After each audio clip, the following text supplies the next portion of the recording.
మీ మోకాల నొప్పులకు ఎటువంటి సర్జరీ లేకుండా ఎపియాన్ పెయిన్ క్లినిక్ అందిస్తున్న అత్యాధునిక చికిత్స. చిన్న అడుగుతాను నేను డీటెయిల్స్. ఇప్పుడు స్వీట్లు తినడం, మనం ప్రతి పండక్కి స్వీట్లు నైవేద్యాలు పెడతాం, మనం ఫుల్గా భోంచేస్తాం. అవును. సో షుగర్ ఆబ్వియస్లీ అసలు వద్దని అందరూ చెప్తూ ఉంటారు, కానీ స్వీట్ అన్అవాయిడబుల్ అయిపోతుంది. మీరు ఏం వాడతారు సబ్స్టిట్యూట్స్? కోకోనట్ షుగరా, జాగరియా? స్వీట్ కొంచెం పోర్షన్, లాస్ట్ టైం కూడా చెప్పాను, కొంచెం రిలిష్ ఇట్. ఆ స్వీట్ కొంచెం చేయండి, భగవంతుడు ఏం కూర్చొని తినట్లేదు కదా, అది మన కోసం చేసుకుంటాం. వి నో యాక్చువల్లీ అక్కడ పెడతాం, కానీ అది కూడా ఎట్లా చేసుకుంటామంటే ఎనఫ్ ఫర్ అవర్ ఫ్యామిలీ, ఇంట్లో పని వాళ్ళందరికి ఇచ్చేంత, మనకి సరిపోయేంత చేసుకుంటాం, నాట్ ఫర్ గాడ్. సో చేసుకున్నప్పుడే కొంచెం చేసుకొని ఒక్కొక్క స్పూన్ తినేలాగా. అండ్ ఎవ్రీడే కాకుండా ఎవ్రీడే ఫ్రూట్స్ పెట్టండి. ఇలాంటి నవరాత్రులకు అట్లా గణేష్ 10 days అట్లా నైవేద్యాలు రకరకాలు పెట్టాలనుకుంటే కనుక క్వాంటిటీస్ తక్కువ చేసుకొని ఓ ప్రసాదంలాగా తినండి, దాన్ని ఒక స్నాక్ లాగానో ఒక మీల్ పోర్షన్ తినొద్దు. అండ్ బెల్లం వాడితే కనుక ఇట్స్ క్యాలరీసే. బెల్లంతోని ఓన్లీ కెమికల్స్ తక్కువ అవుతాయి తప్ప క్యాలరీస్ ఆర్ క్యాలరీస్ అంతే. అది గుర్తుంచుకోవాలి. అది మీరు లాస్ట్ టైం అన్నాం కదా, నో షుగర్, అది ఇది నాన్ స్వీట్నర్స్ అంటాం, కానీ calories are the same, right? So just కొంచెం బెటర్గా కెమికల్స్ తగ్గడానికి బెల్లమో, ఇంకా పామ్ షుగర్, అది మన పామ్ షుగర్ వస్తుంది కదా ఇప్పుడు, మన కోకోనట్ తాటి బెల్లం లాంటిది. తాటి బెల్లం, ఎగ్జాక్ట్లీ. అది కూడా ఇట్స్ న్యాచురలీ బెటర్, కొంచెం బెటర్ దానిలో ఉన్నది. కానీ portion control, anything is portion control ఉంది, కానీ ఎక్కువ తినకుండా. దీపం పెట్టేటప్పుడు నువ్వుల నూనె బెటరా, నెయ్యి బెటరా? మీ ఎక్స్పీరియన్స్ ఏంటి చెప్పండి. సో నేను విన్నది ఏంటంటే ఒక్కొక్క ఆయిల్కి ఒక్కొక్క క్వాలిటీ ఉంటుంది. నెయ్యికి ఇంట్లో నెగటివిటీ అలా తీసేది ఉంటుంది. And I think if I'm not wrong, నువ్వుల నూనె more connecting with the god, భక్తి, connecting to the higher purpose. ఇంకొకటి మస్టర్డ్ ఆయిల్. ఈ 3 మాత్రం మన సనాతన ధర్మంలో వాడమని చెప్తారు. అగైన్ ఒక్కొక్క సాధనకి ఒక్కొక్క ఆయిల్ వాడమంటారు, బట్ పూజకి మాత్రం నువ్వుల నూనె. ఐ ఓన్లీ యూస్ నువ్వుల నూనె, మంచి నువ్వుల నూనె వాడతారు. అది ఆ ఎనర్జీ, అంటే ఆ ఆయిల్లోంచి వెలిగిన దీపం ఆరా అనేది ఇస్ డిఫరెంట్ ఫ్రమ్ కోకోనట్, ఘీ, నువ్వులు అండ్ మస్టర్డ్ అండ్ ఆమ్దం కూడా అంటారు.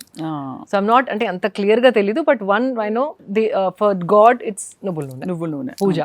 అలాగే పూజ రోజు, పండగ రోజు స్నానం చేసేటప్పుడు నలుగు పెట్టుకుని చాలా మంది స్పెషల్ స్నానం చేస్తారు. సో అది మంచిదంటారా? అంటే అభ్యంగన స్నానం, అది ఫర్ ఎగ్జాంపుల్ మనకి ఇప్పుడు కొరియన్ గ్లాస్ స్కిన్ అంటున్నారు అందరూ. చాలా మందికి డౌట్ ఏంటంటే శిల్పగారు ఏం చేస్తారు, does she use any special technique to exfoliate her skin అని. ఎక్స్ఫోలియేట్ అంటే లైక్ ఐ హ్యావ్ ఎక్స్ఫోలియేటర్స్ అండి, సన్న you get some good products also, or you can use senagapindi, that's the best actually. కానీ శనగపిండి డైరెక్ట్గా వాడకుండా కొంచెం హనీ వేసి సాఫ్ట్నింగ్కి, దాంట్లో కొంచెం ఆల్మండ్ ఆయిల్, అంటే అట్లా మరీ గరుకుగా ఉండకుండా, you can't be too harsh on your skin. So ilanti 1-2 drops almond oil and then koncham honey este, a texture will be smoother, it will be a little more gentler on your skin. And water hydration is very important, and sweating, adi andaru anukuntaru just because, see, unless you work on yourself, aging anedi it doesn't have to be so fast. Ade aging slows down drastically. Monna at 2-3 years back edo machine undindi, I don't know how far it's accurate. I was, I think 41 or 42 appudu, but my parameters are showing that my body is aging as a 35-year-old body. So you have an age, but you don't have to age at that speed if you work upon yourself. Right. So that's what sweating, why I'm talking about is sweating valla toxins బయటకు వచ్చి ఆ skin టెక్స్చరే మారిపోతుంది. మీరు చూడండి, ఎప్పుడైనా ఎవరైనా treadmill పైన ఒక ½ hour రన్ చేస్తే యూ లుక్స్ లైక్ గ్లోయింగ్, లోపల నుండి ఏదో కాంతి వస్తున్నట్టు ఆ స్వెట్ బయటకు వచ్చేసి ఆ టాక్సిన్స్ అంతా ఫ్లష్ అవుట్ అయ్యి you can see the clarity on your skin. So that is also very important. So I think ఈ పండగలన్నీ కూడా మనకి ఎంత భక్తితో మనం చేసుకునేవైనా సరే ఒక సైంటిఫిక్ అండర్లయింగ్ రీజన్ ఉండి అది దాన్ని పాటించుకుంటూ వెళితే, ఇప్పుడు బతుకమ్మ ఎలా చేస్తారో ఫర్ ఎగ్జాంపుల్, ప్లాస్టిక్ బతుకమ్మ కాదు, ఒరిజినల్ బతుకమ్మ మనకి అంటే దసరాలు వస్తున్నాయి ఎలాగో.